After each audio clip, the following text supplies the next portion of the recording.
le Seigneur nous bénisse.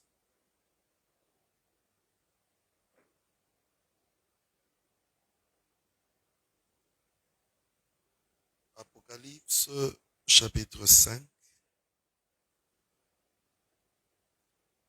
Mais avant cela, nous allons lire notre texte de base, Genèse chapitre 37.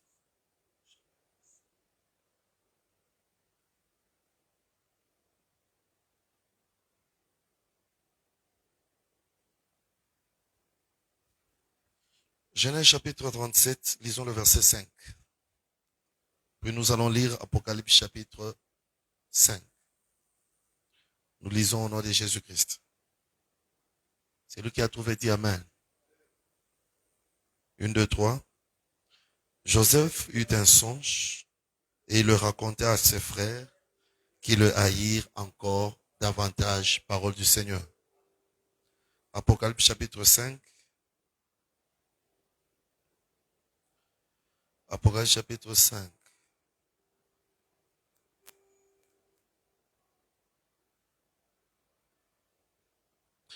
Nous commençons par le premier verset, nous lisons au nom de Jésus-Christ. 1, 2, 3. Puis je vis dans la main droite de celui qui était assis sur le trône un livre écrit en dedans et en dehors, scellé de 7 sceaux. Et je vis un ange puissant qui criait d'une voix forte, qui est digne d'ouvrir le livre et d'en rompre les sceaux. Et personne dans le ciel, ni sur la terre, ni sous la terre, ne put ouvrir le livre, ni le regarder. Et je pleurais beaucoup de ce que personne ne fut trouvé digne d'ouvrir le livre, ni de le regarder. Et l'un des vieillards me dit, ne pleure point, voici le lion de la tribu de Juda, le rejeton de David, a vaincu pour ouvrir le livre et ses sceaux. Et je vis au milieu du trône et des 4 êtres vivants, et au milieu des vieillards, un agneau qui était là comme immolé. Il avait 7 cornes et 7 yeux, qui sont les 7 esprits des dieux envoyés par toute la terre. Il vint et il prit le livre de la main droite de celui qui était assis sur le trône. Quand il lui prit le livre, les 4 êtres vivants et les 24 vieillards se prosternèrent devant l'agneau, tenant chacun une harpe et des coupes d'or remplies de parfums, qui sont les prières des saints.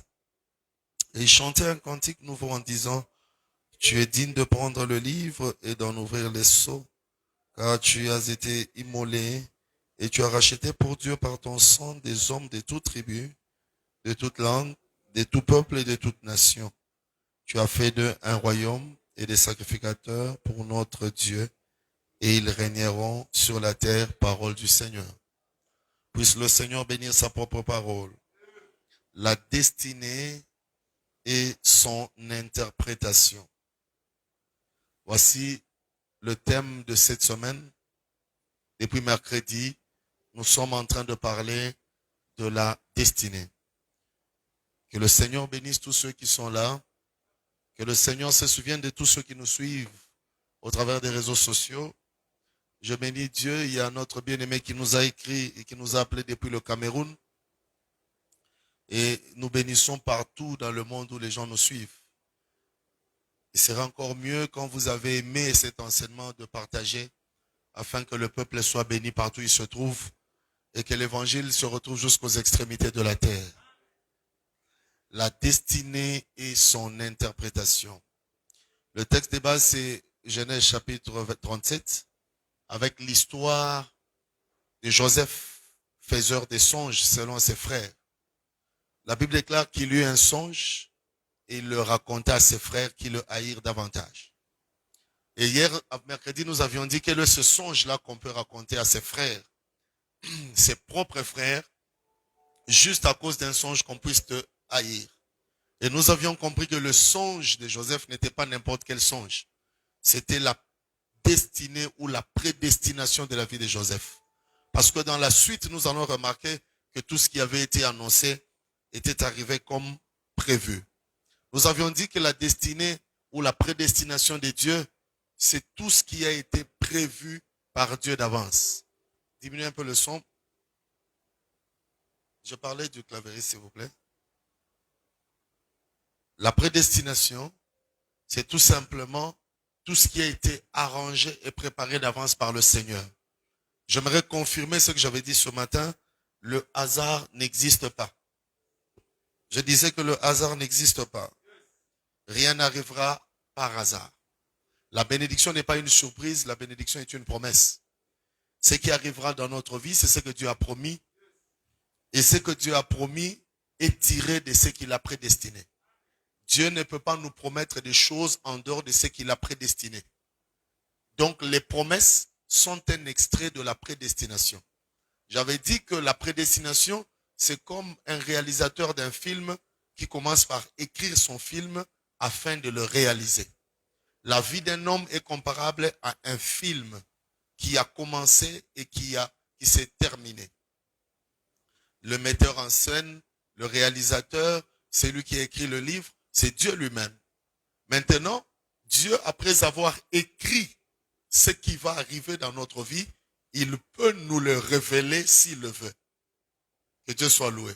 Et lorsque Dieu prend un extrait de ce qu'il a prévu comme film de notre vie, il peut tirer un extrait et prendre cet extrait-là, nous le révéler.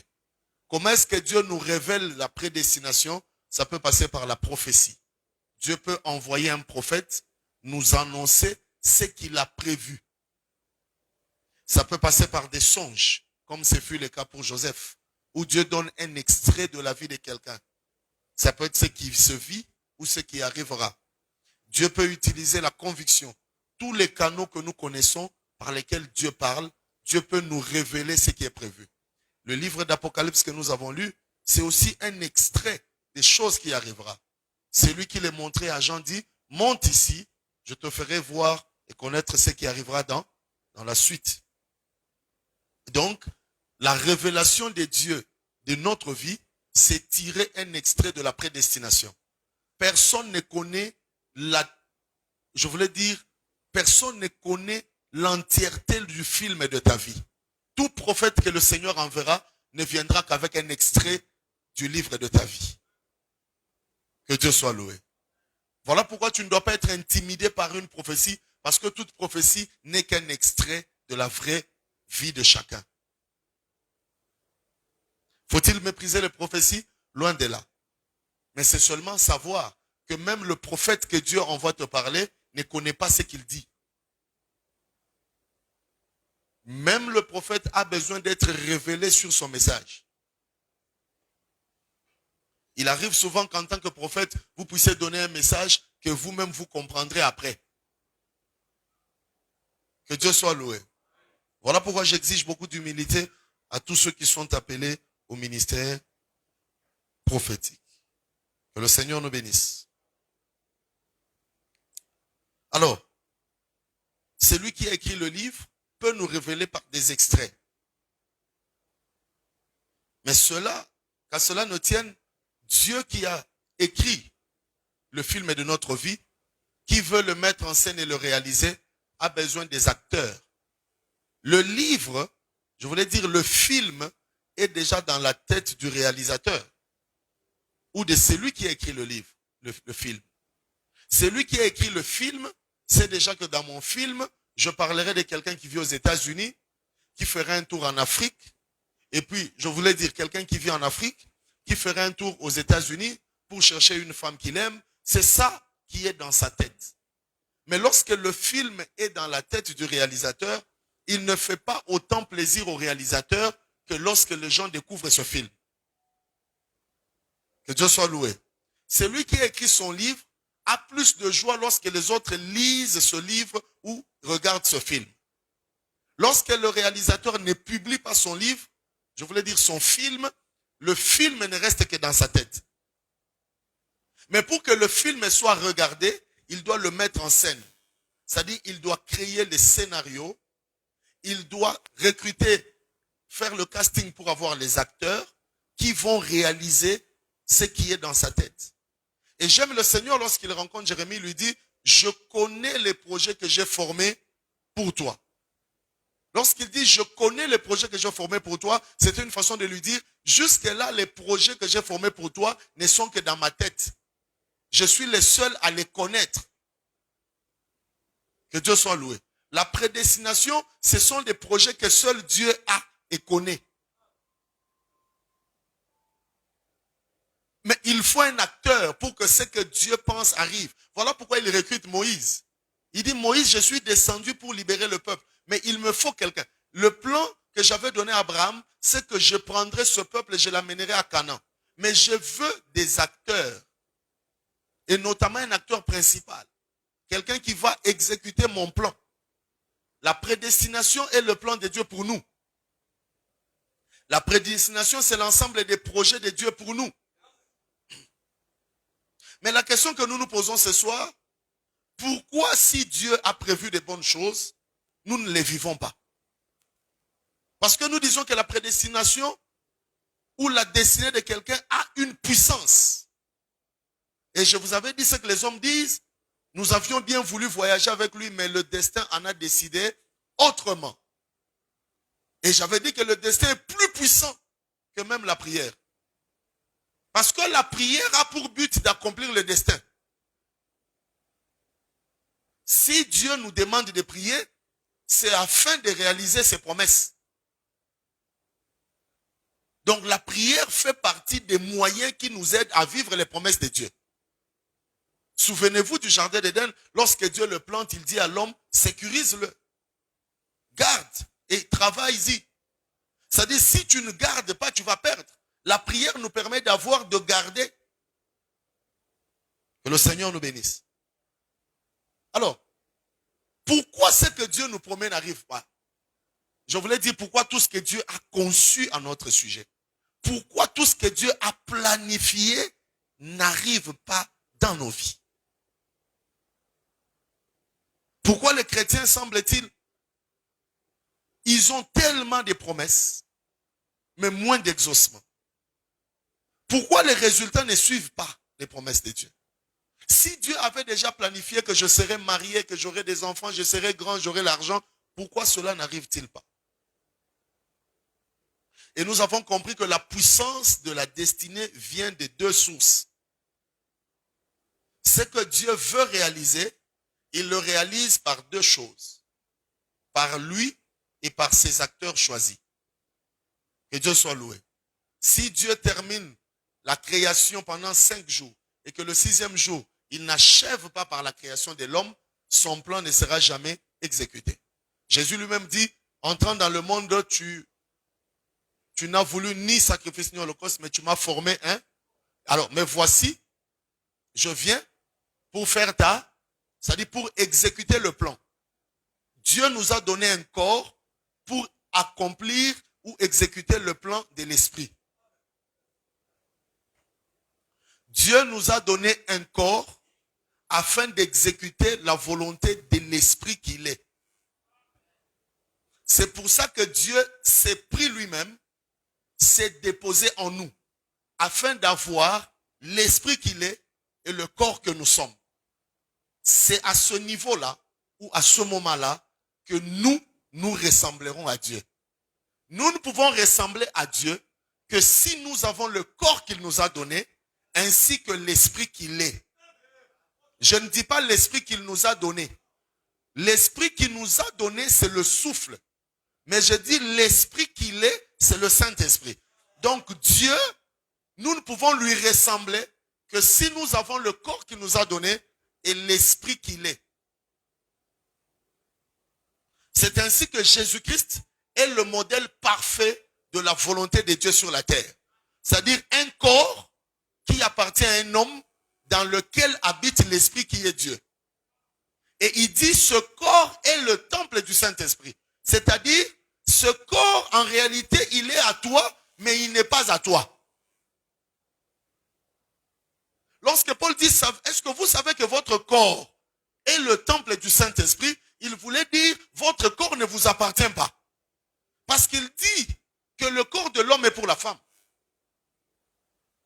Le corps de la femme est pour l'homme. De même, si nous sommes l'épouse de Christ, notre corps est pour lui.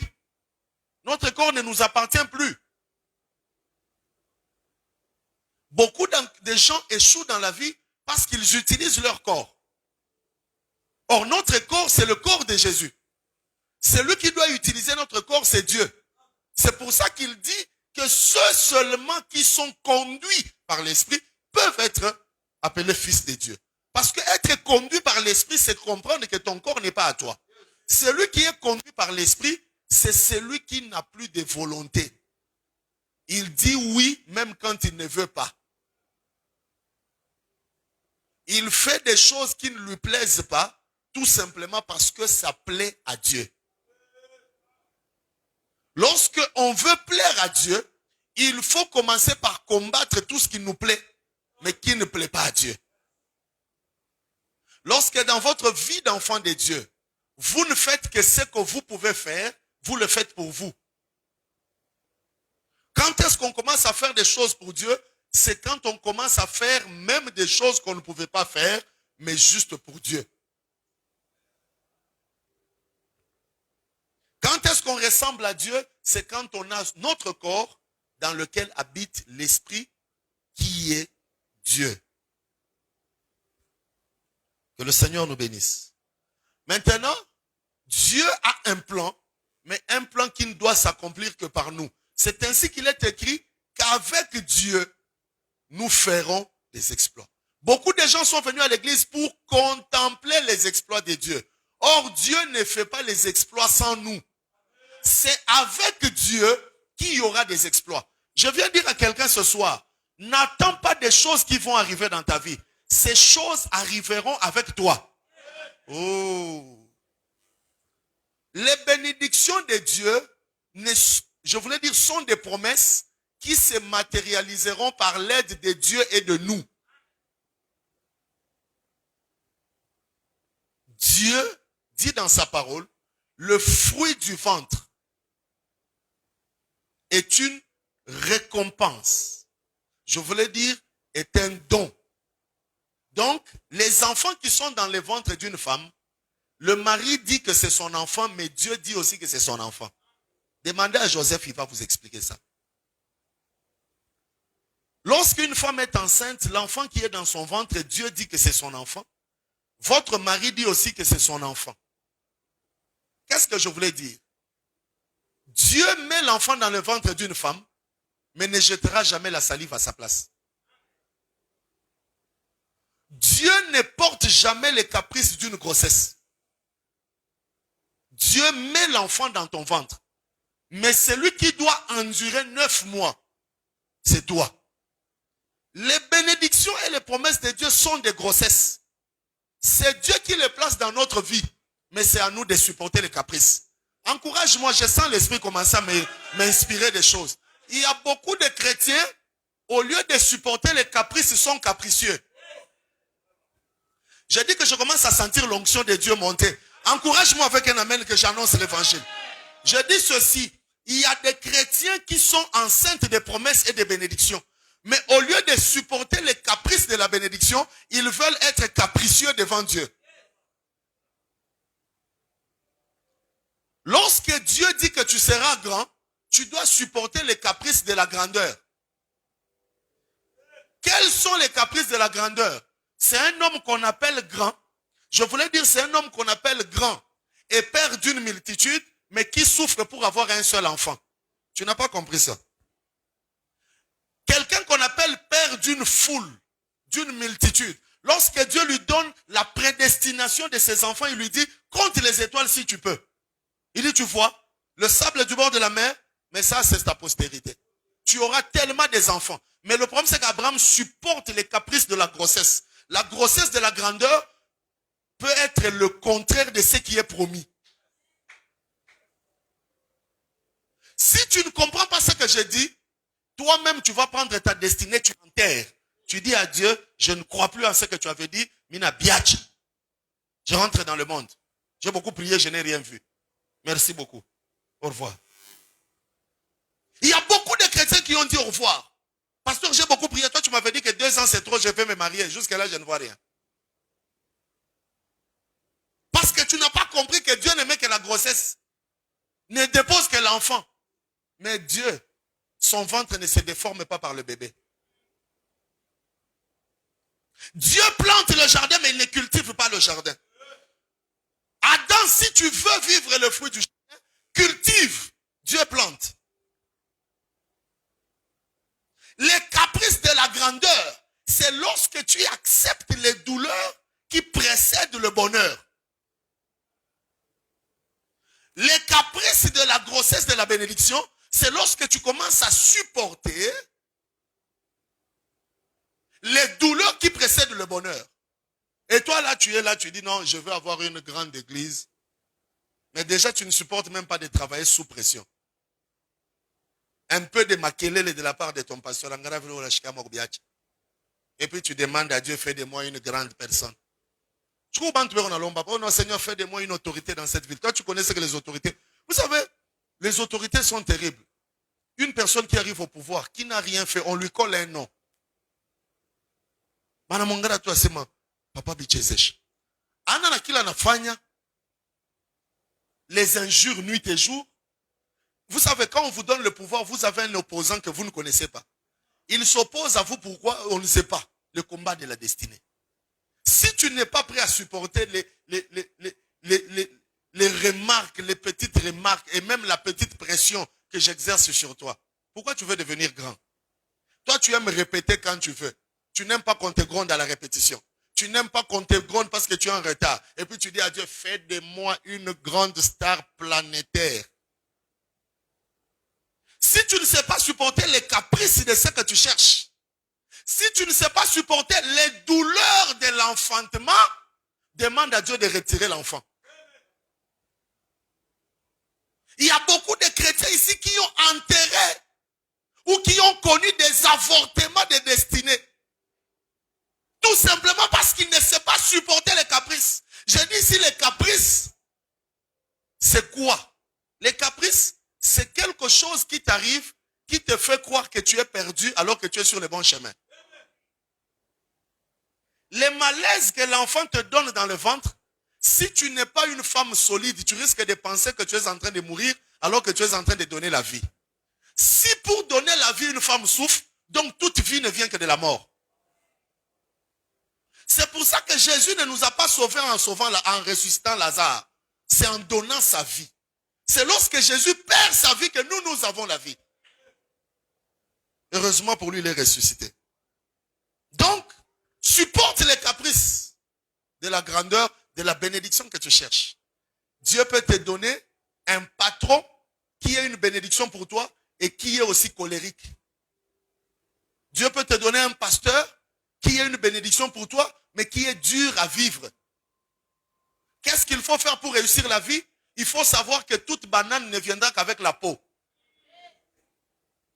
Un homme intelligent, c'est celui qui sait qu'une banane viendra avec la peau. Il faut épulcher et prendre ce qui est important. Dieu qui envoie la prophétie, il dit, examinez, retenez ce qui est bon, ce qui est mal, oubliez. Peu importe la manière dont tu parles, je prends l'essentiel. Les caprices de ce que tu cherches. La croissance numérique à l'église est capricieuse ici. N'envie pas les grandes églises. Cherche les caprices d'une grande église.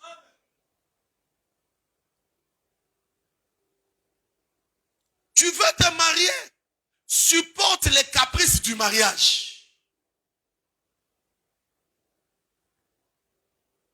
J'aime quand une femme est presque à terme. Franchement, elle n'a une seule idée dans la tête. Débarrassez-moi de cette histoire, s'il vous plaît. Plus la bénédiction se rapproche, plus on sent l'intention de l'abandon. Beaucoup de gens ont quitté l'église à la veille de leur bénédiction. Demandez à Judas, il va vous confirmer ce que j'ai dit. Si Judas pouvait supporter Jésus seulement un jour, il serait au paradis. Je dis, Jésus l'énervait. Jésus faisait tout dans le cœur de Judas. Mais je dis, si Judas pouvait supporter les caprices de Jésus seulement une nuit, un jour, le lendemain, Judas candidat voisin au paradis.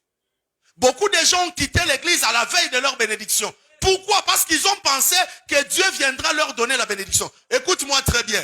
Tout Dieu ne mange pas par terre. Tout Dieu ne mange que sur l'autel. L'autel, c'est le haut lieu. Écoute-moi très bien. L'autel, c'est le point de rencontre entre Dieu et l'homme. Pourquoi? Dieu choisit une zone neutre. Moi, Dieu, je suis au ciel. Toi, l'homme, tu es sur la terre. Chacun de nous va faire sa part.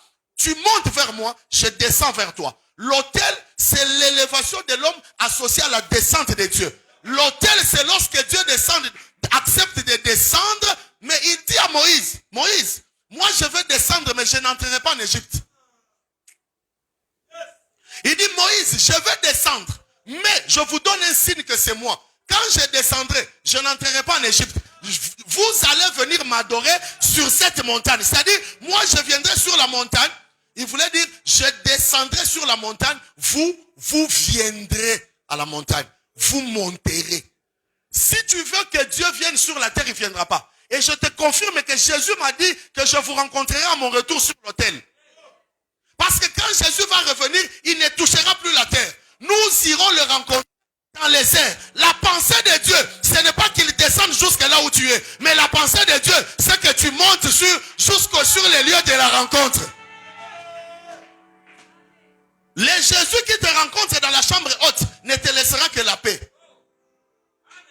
Le Jésus qui te rencontre dans la chambre haute ne te laissera que la paix. Mais le Jésus qui te rencontrera sur le mont des Oliviers te dira qu'il va revenir comme il est parti.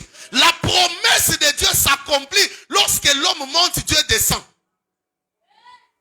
Beaucoup de chrétiens aujourd'hui veulent qu'on vienne leur donner leur mariage à la maison. Beaucoup de chrétiens aujourd'hui attendent qu'on vienne les servir. Or Jésus attend que tu le rejoignes.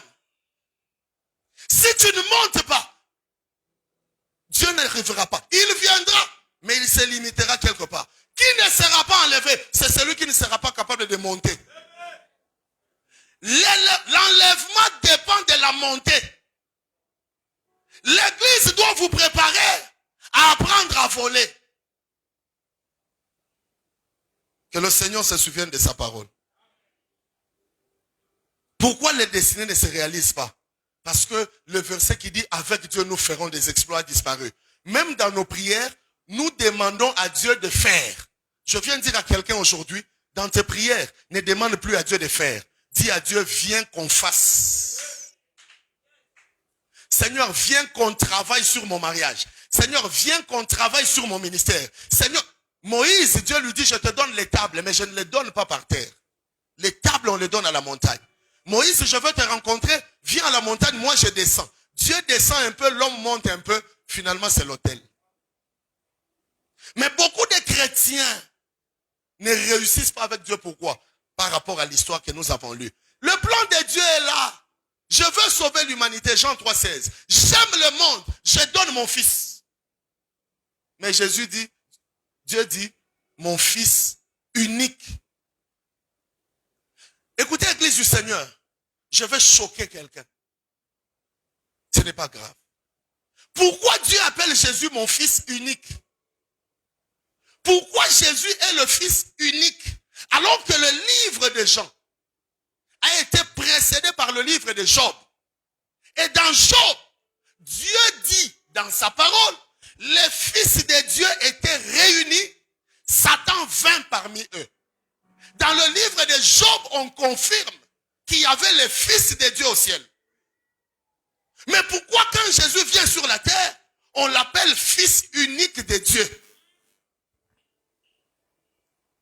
Ceci me rappelle l'histoire d'Abraham, qui avait déjà eu Ismaël. Mais lorsque Dieu vient lui demander Isaac, il dit, donne-moi ton fils, ton unique. Pourquoi Isaac est unique alors qu'Ismaël existe déjà?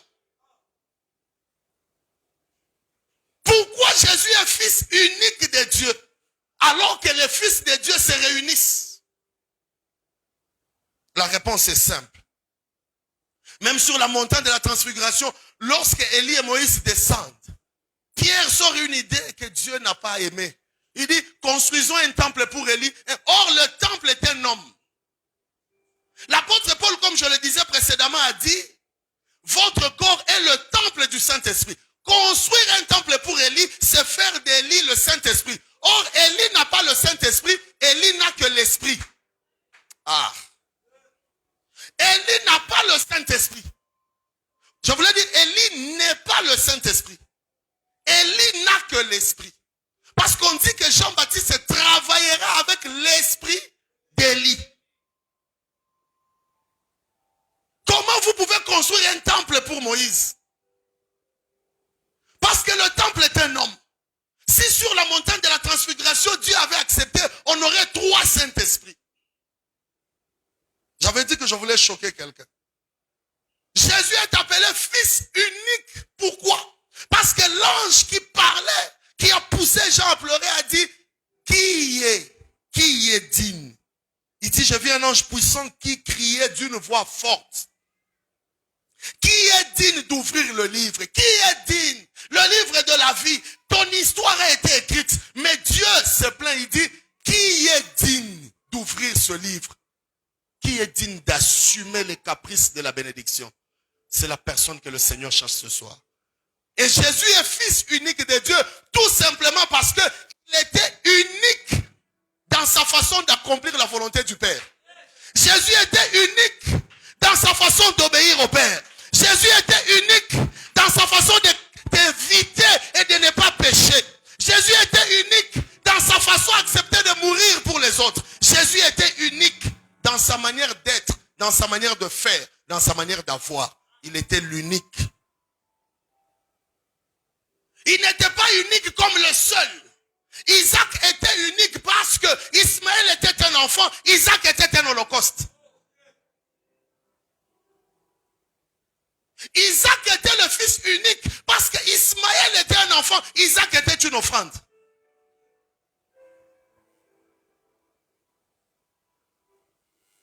Jésus est le fils unique de Dieu parce qu'il est unique dans sa façon de faire, dans sa façon d'être. Voilà pourquoi il fut trouvé digne. Unique dans sa façon d'accomplir la volonté du Père. Unique dans sa façon d'obéir à Dieu. Dieu a un film qu'il a écrit. Il a un livre qu'il a écrit. Mais il y a un ange qui crie. Il y a une voix d'un pasteur qui crie aujourd'hui pour dire, qui est digne d'ouvrir le livre de sa vie? Jésus est allé à la croix. Il a tout porté sauf ta croix, sauf ma croix. Jésus a porté nos fardeaux, il a porté les malédictions, il a tout porté, mais il n'a pas porté notre croix. Il dit que celui qui veut me suivre renonce à lui-même.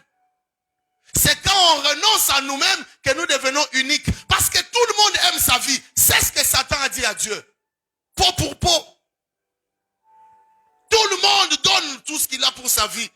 Toi, touche sa vie, il va te maudire. Satan sait que tout le monde veut sauver sa vie. Et Jésus dit, celui qui voudra sauver sa vie la perdra. Parce que c'est celui qui renonce à lui qui devient unique. Église du Seigneur, tu veux le mariage? Est-ce que tu es prête? Es-tu prêt à supporter les caprices de la grossesse du mariage? Tu veux l'élévation? Es-tu prêt à assumer? Es-tu prêt à aller à Golgotha? Golgotha, c'est un lieu où quand tu demandes l'eau, on te donne le vinaigre. Toi qui veux vivre toujours les choses que tu aimes, à Golgotha, il n'y a pas d'eau. C'est aux noces de Cana qu'il y avait l'eau.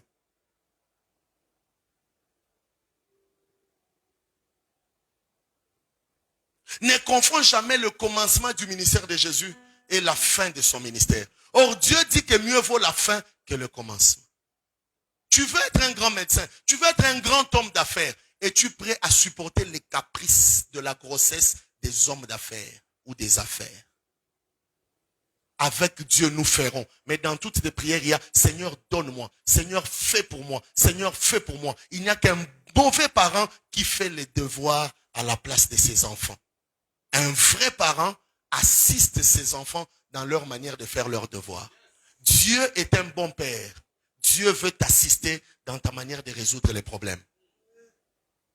Dieu ne donne pas les solutions. Dieu ne donne pas les réponses, voulais-je dire. Dieu donne les formules. Si Dieu donne les formules alors qu'il ne donne pas les réponses, ça signifie que Dieu n'a pas besoin des moins intelligents. Si toi-même tu trouves dans ta tête, si tu as l'habitude de croire que tu n'es pas intelligent, je te dis même dans le plan de Dieu, tu ne rentres pas. Parce que Dieu ne peut pas travailler avec les moins intelligents. Je ne vois pas Dieu, l'intelligence, travailler avec un homme ou une femme sans intelligence. Impossible. Même Satan a une intelligence qu'il utilise dans le mal. Si tu n'es pas intelligent, tu n'es pas dans le plan de Dieu. L'église est remplie de gens qui se font ignorants, des gens qui ne se connaissent pas et qui ne s'acceptent pas. Je veux une église puissante, une église riche, une église de gens intelligents. Exprime-toi bien en français. Ça fait partie du christianisme. Tu ne crois pas? Ah bon? Docteur, tu te moques de moi, mais vous pensez que celui qui s'exprime en français, ça ne fait pas partie du christianisme? Mais écoutez, il y a des gens dans la Bible, avant que Dieu ne l'appelle, il l'a envoyé à l'école. Vous pensez que Dieu peut utiliser Moïse comme ça avec l'ignorance des Hébreux?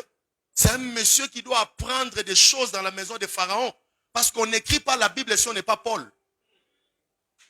Mais je te dis que ça, si le français ne pouvait pas faire, je dis pour les uns, pour les autres, ça peut être l'anglais qui fait partie de son christianisme. Parce que je vous confirme que Dieu connaît la valeur des langues. Voilà pourquoi avant que l'évangile ne soit annoncé, il a fait descendre les langues avant de faire descendre le miracle. Avant de donner la guérison du peuple, il a donné de nouvelles langues. Si la langue ne fait pas partie du christianisme, tu vas prêcher comment? Il dit chez les juifs comme juifs. Chez les romains comme romains. Ne suis pas celui qui ne veut pas étudier, qui, on appelle quelqu'un à l'université, il arrête les études. Parce que quelqu'un qui aime les études, quelqu'un qui aime les études va dire à Dieu, sa classe. Laissez-moi vous dire une chose. Quand Dieu t'appelle, tu peux commencer demain. Parce que le premier appel de Dieu, ce n'est pas pour aller exercer. Le premier appel de Dieu, c'est pour venir et non pour partir. Quand Dieu appelle Pierre, il ne lui dit pas va. Quand Dieu appelle Pierre, il lui dit viens, suis-moi. C'est après la formation qu'il lui dit va, allez. Un Dieu qui t'appelle tout de suite et tu pars n'est pas Dieu. Dieu ne peut pas prendre le risque de ne pas te former alors que même en te créant, il t'a formé. Tu veux vivre la joie? Sois acteur de ta joie. Dieu ne va pas entrer là-bas. Dieu te montre seulement avec les doigts. Si tu prends ça, tu mélanges avec ça et tu fais ça, tu auras ça. Et puis il commence à te regarder. Tu as les larmes, pleure. Tu as des soucis, fais-toi des soucis. Mais avec Dieu, il te montre la formule et il attend. Le jour où tu seras prêt pour l'exécuter, il viendra. Qu'est-ce qu'il faut faire pour que ta destinée ne t'échappe pas? La première des choses, il faut ouvrir le livre. C'est ce qu'on nous a dit ici. Vous allez vivre quel livre si vous ne l'avez pas ouvert? Beaucoup de gens n'ont jamais ouvert le livre. Ouvrir le livre, c'est quoi? Avoir la révélation de sa vie. Tu es qui? Je dis, la première des choses pour vivre sa destinée, il faut la connaître. J'attends un amen pour m'encourager. Pour vivre sa destinée, il faut commencer par là. Lorsque tu vis ce que tu ne connais pas, tu vis dans le hasard. C'est pour ça que nous, les enfants de Dieu, avant même de nous réveiller, nous, les enfants de Dieu, nous prenons du temps pour prier chaque nuit, chaque matin. Nous prions avant de dormir pour connaître ce qui arrivera la nuit et le matin pour précéder l'aurore, pour précéder la journée. Ne commets jamais l'erreur de sortir le matin sans ouvrir le livre. Ici, le problème pour vivre sa destinée, il faut commencer par ouvrir le livre. C'est-à-dire d'abord avoir la révélation de qui on est et d'où on va. Pourquoi Dieu cache l'avenir pour qu'on le cherche? Parce qu'il est le seul à connaître ce qui arrivera. Il est le seul que nous devons chercher. Voilà pourquoi même vous qui venez à l'église, ce qui vous perturbe souvent, c'est parce que vous venez me chercher moi. C'est pour ça qu'aussitôt que vous avez des problèmes avec moi, votre christianisme est par terre. Il y a des gens, quand il a des problèmes avec le pasteur, même la prédication qu'on prêche, ils n'écoutent plus. Regardez, merci. Si vous venez chercher Jésus à l'église, vous serez le plus à l'aise du monde. Si vous êtes ici pour la musique, le jour où on vous suspend, le christianisme est suspendu. Apprenons à chercher Jésus. Que le Seigneur nous fasse grâce. La première des choses, il faut ouvrir le... Parce qu'on dit personne ne fut trouvé digne d'ouvrir le... Il faut connaître sa destinée. Il faut ouvrir le livre. Écoutez, Jérémie, tu vas souffrir dans la vie. Tu sais pourquoi? Parce que toi, Jérémie, tu ne fais que parler.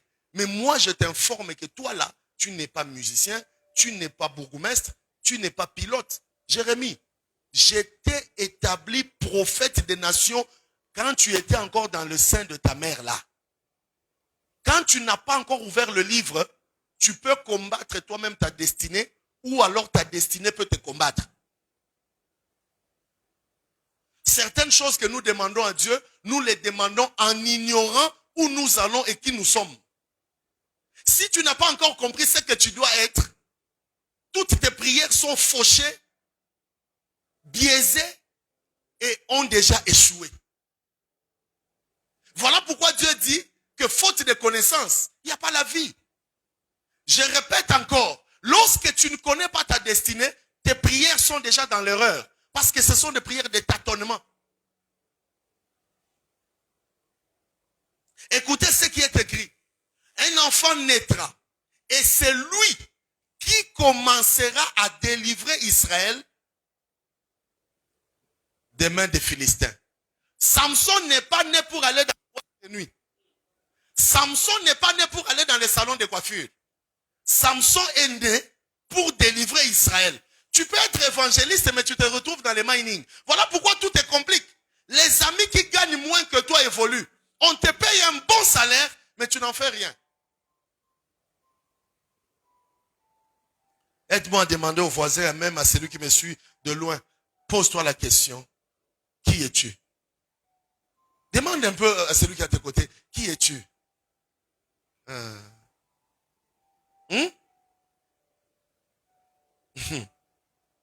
Je n'ai jamais vu un pasteur que Dieu a appelé.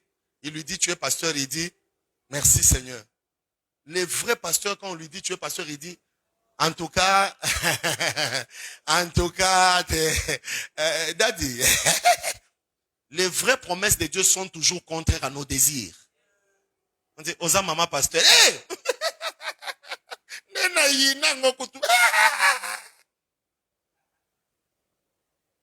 Yo kandiso yini destiné de destiné yini yo.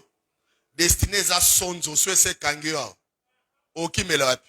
Destiné au côté na maille destiné landi na maille. Jonas est allé même dans le ventre du gros poisson, la destinée a suivi là-bas.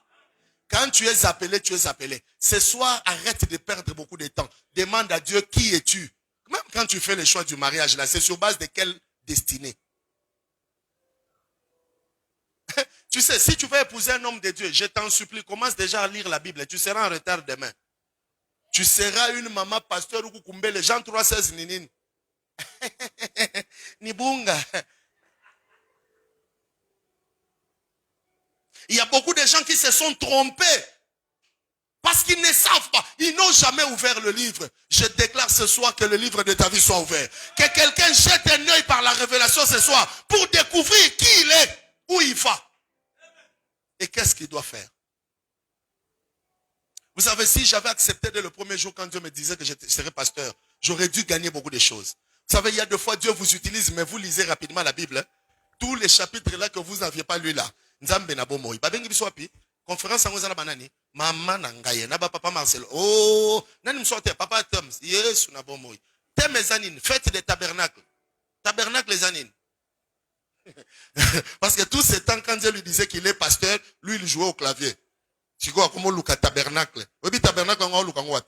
Dans Genèse chapitre 1er, le verset 1er. Au commencement.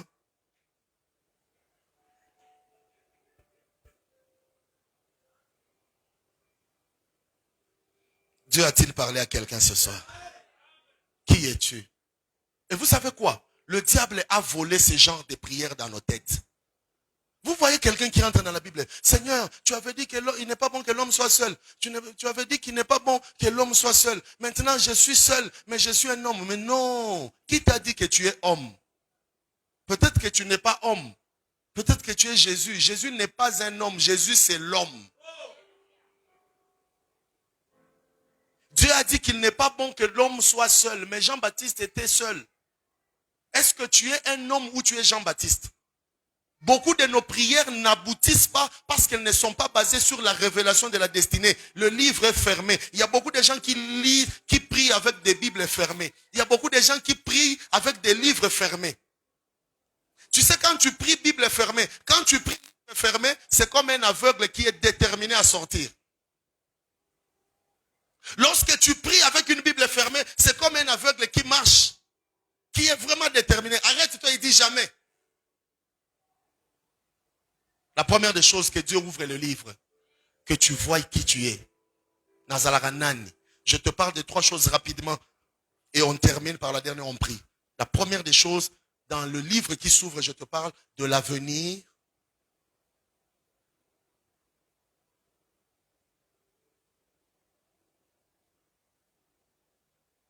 Des projets de l'avenir et du devenir. Retiens très bien ce que Dieu va te dire ce soir. L'avenir, les projets d'avenir et le devenir. L'avenir, c'est l'espace de temps dans lequel et les circonstances et les projets et les événements viennent s'installer. L'avenir, c'est l'espace vide devant nous dans le temps. D'ailleurs, on ne sait pas ça prendra combien de minutes.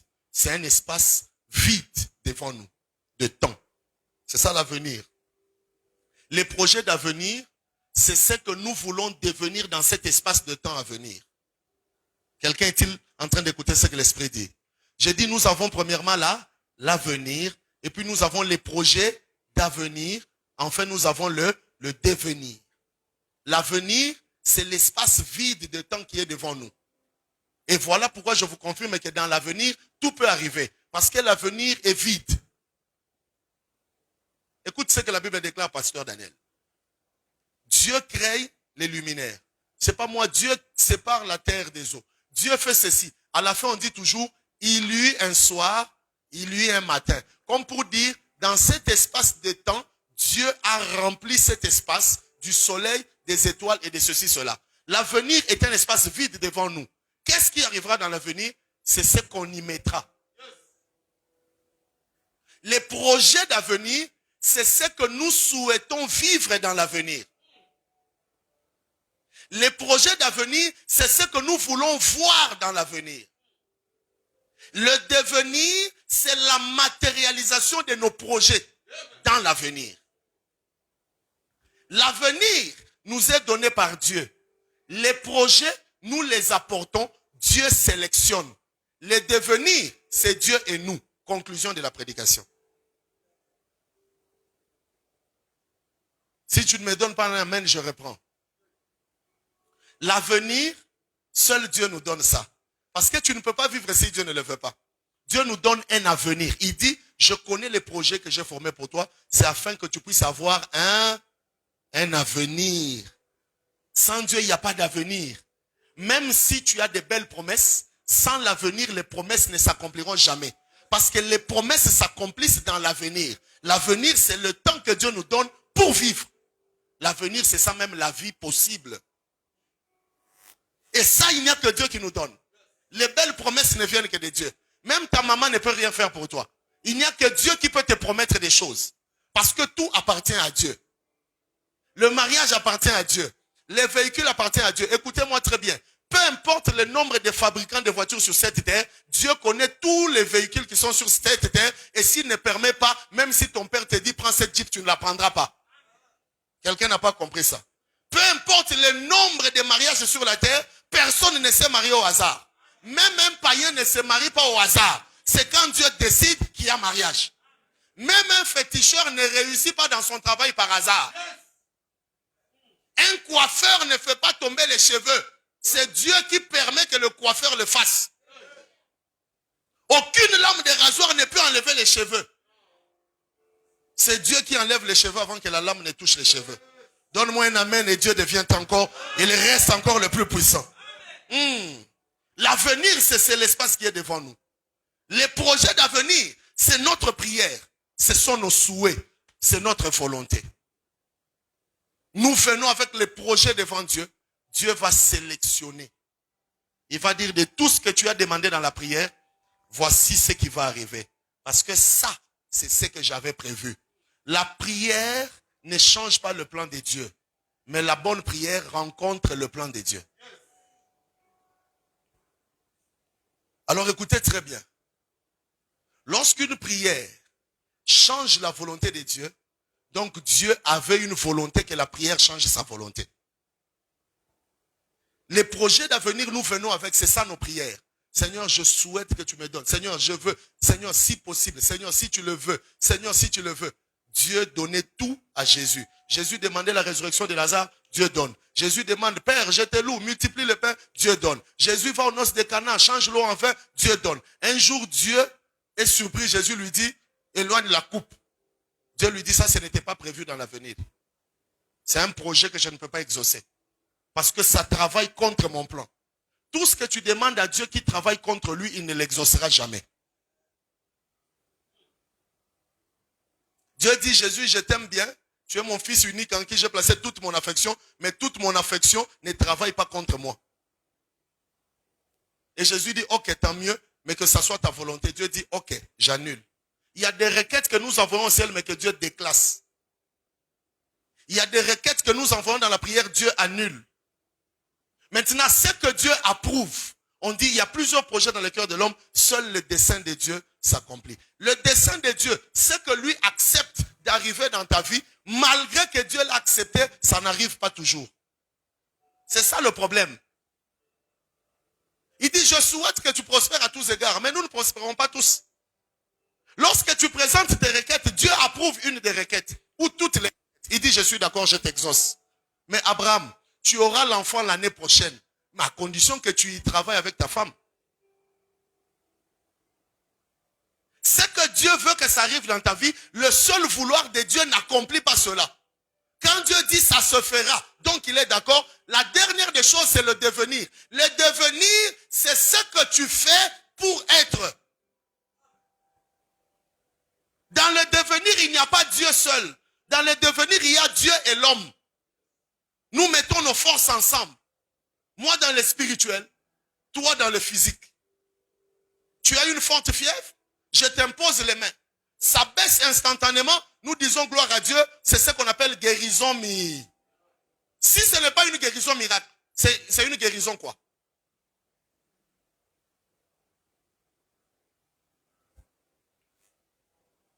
Lorsque la guérison n'est pas miracle, c'est une guérison humaine.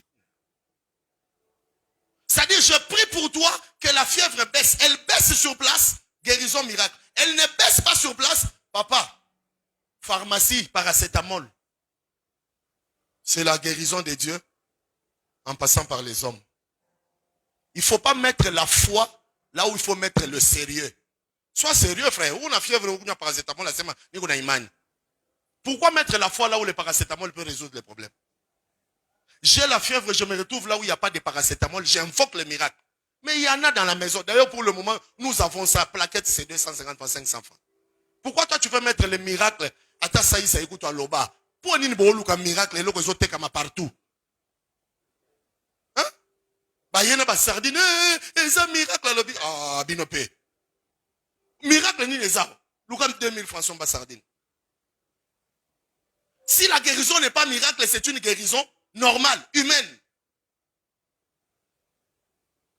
Maman, tafuta nani? Maman, batoto. Uza nani? Hein? Uza nani asiro? Mtoto atakukauka bushiku. Unaita Eva hivi, biko na vibre à vide. Mina kwa kuichika appelle. Allô? Allô? Allô? Pardon? J'ai pas. Allô? Tum tum tum tum tum tum. Mpatie paracétamol atalamuka busubuhi. C'est-à-dire que dans le devenir, il y a ta part, il y a la part de Dieu. Mais ce soir, je suis venu te poser la question. Vérifie un peu bien. Après ta prière, y a-t-il ta part? La part de l'homme, c'est quoi? C'est lorsqu'il devient son sujet de prière. Lorsque le comportement de quelqu'un ressemble à son sujet de prière, il est en train de faire sa part. C'est-à-dire, il entre dans la prière, il dit, Seigneur, donne-moi le travail. Il dit Amen, on le trouve au centre-ville avec des dossiers en train de déposer. C'est-à-dire, il est en train de mettre en pratique son sujet de prière. Lorsque dans votre vie, vous n'avez que la théorie sans pratique, vous n'entrez pas dans le plan de Dieu, vous n'aurez rien. Ma sœur, tu dis que tu veux un mariage sérieux, commence par être sérieuse. Ne dis pas à Dieu, je suis d'abord avec lui, mais mon Seigneur, moi je n'ai pas de problème. Il y a même des femmes qui disent ça aux hommes de Dieu. Pasteur, je n'ai pas de problème. Mais comment moi on n'a pas tout bon à sérieux? Mina chaoui. Mina ngia maombi na Mungu anaonyesha sema kama tu dada na chaou bwana. Mina mpatia wa sérieux. Sois sérieux dans ce que tu cherches. Ressemble à ta prière. On ne peut pas demander à Dieu la crainte et passer du temps sur Facebook quand on sait qu'on est séduit là-bas. Et tu dis même aux gens, moi c'est le téléphone vraiment. Il téléphone. Je finirai tout par jeter ça. Tu ne peux pas dire, je veux changer dans ce mariage. Je veux être une femme soumise. Mais quand l'homme veut te conseiller, tu te fâches. Tu ne peux pas nous promettre que tu veux changer quand tu ne supportes pas les remarques. D'ailleurs, moi, je découvre que quelqu'un commence à changer quand il commence à aimer ceux qui le maltraitent.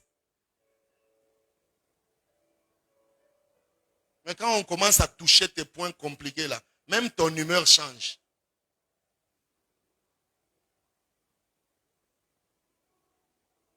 Est-ce qu'il y a quelqu'un qui est prêt à porter sa croix ce soir?